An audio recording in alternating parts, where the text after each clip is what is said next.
तो मैं रोशन कुमार आप सभी को श्यामा सेंटर में स्वागत करता हूं। तो चलिए क्लास 12 के हिंदी के लेकर फिर उपस्थित हुए हैं जो मोस्ट VVI क्वेश्चन एग्जाम में पूछने के लिए बनाए जाते हैं। चलिए क्वेश्चन की ओर बढ़ते हैं। क्वेश्चन क्या है?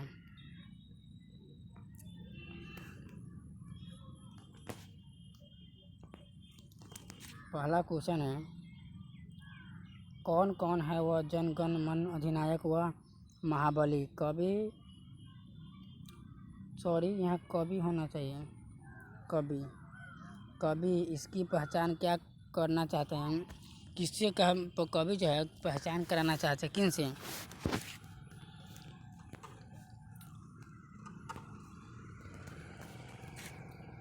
कौन कौन वह जन गण मन अधिनायक व महाबली के माध्यम से कवि सत्ता वर्ग के अत्यंत बलशाली लोगों की पहचान कराना चाहते हैं। जो ताकतवर है उनके आगे आम आदमी का कोई अस्तित्व ही नहीं। आम आदमी और उनके बीच जमीन और फर्क का आसमान होते हैं। जनगण मन जो अधिनायक है महाबली, अधिनायक की जो है वह महाबली शक्तिशाली पूंजीपति ये सब का पहचान कराना चाहते हैं। वे बताते हैं कि जो ताकतवर है उनके आगे आम आदमी का कोई अस्तित्व ही नहीं है। पूंजीपति लोग आम आदमी से काम करवाते हैं, इसीलिए अधिनायक और या कमज़ोर वर्ग और पूंजीपति के बीच ज़मीन और आसमान का फर्क होता है। नेक्स्ट क्वेश्चन,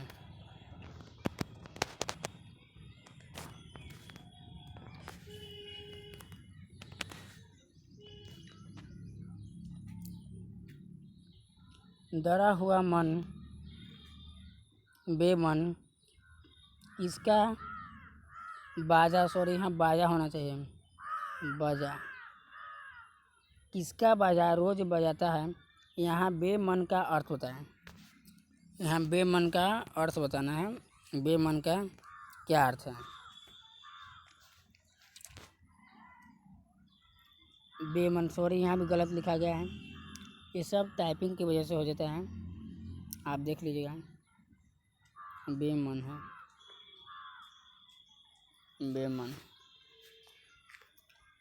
बेमन का अर्थ है बिना मन के, अर्थात इच्छा के विरुद्ध एक आम आदमी आज़ादी के बाद भी वही जीवन जी रहा है जैसा वह आज़ादी के पहले से जीता आ रहा है।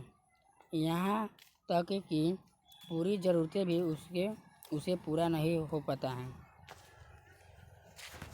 अपने सामने सत्तावर के लोग को ताकतवर के लोग के सामने गुणगान करना नहीं चाहता है, फिर भी उसे करना पड़ता है। पढ़ने से समझ उतना नहीं आता, समझाते हैं क्या है। जो डरा हुआ मन है ना, वो कहता है कि बेमन का क्या अर्थ है? तो बेमन का यही अर्थ है कि एक व्यक्ति जो है सत्ता वर्ग के सामने अपनी इच्छा से जीवन नहीं बिताया जा सकता है, वो नहीं बिता सकता है, क्योंकि वह सत्ता वर्ग के लोग से यानी कि शासन जिसका होता है उससे दबे होते हैं और न चाहते हुए भी उस सत्ता वर्ग के लोग को गुणगान करना पड़ता है। समझ में आ गया होगा। अब नेक्स्ट चलते हैं। तीसरा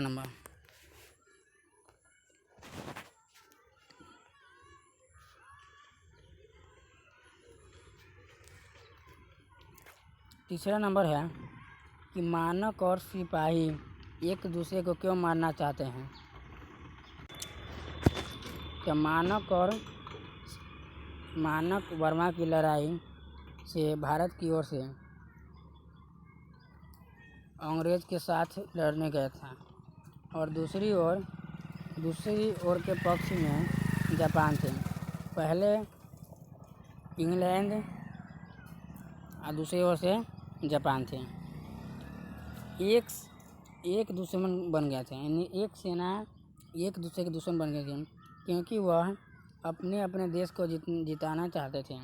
मानव और सिपाही अपने को एक दूसरे का दुश्मन समझते हैं, इसीलिए वे एक दूसरे को मारना चाहते हैं। ये भी ध्यान से समझिए क्या मानव और सिपाही एक दूसरे को क्यों मारना चाहते हैं। तो मानव और सिपाही एक दूसरे को इसलिए मारना चाहते हैं कि मानव जो है वह इंग्लैंड की ओर से युद्ध करने आते हैं और एक और भारत की ओर से जापान। सभी लोग अपने अपने देश के बचाना चाहते हैं, अपने अपने देश को बचाना चाहते हैं। इसीलिए दोनों जो देश है एक दूसरे को अपना दुश्मन समझते हैं। इसीलिए दोनों देश यानी दोनों पक्षर के जो लोग हैं एक दूसरे को मारना चाहते हैं। इस पॉइंट का सबसे लास्ट क्वेश्चन है, ध्यान से समझिएगा। ये क्वेश्चन जो हम बनाते हैं वो सिर्फ एग्ज़ाम के व्यू से बनाते हैं। एग्ज़ाम में पूछने वाला ही क्वेश्चन हम बनाते हैं। अगला क्वेश्चन है कि छत्रसाल की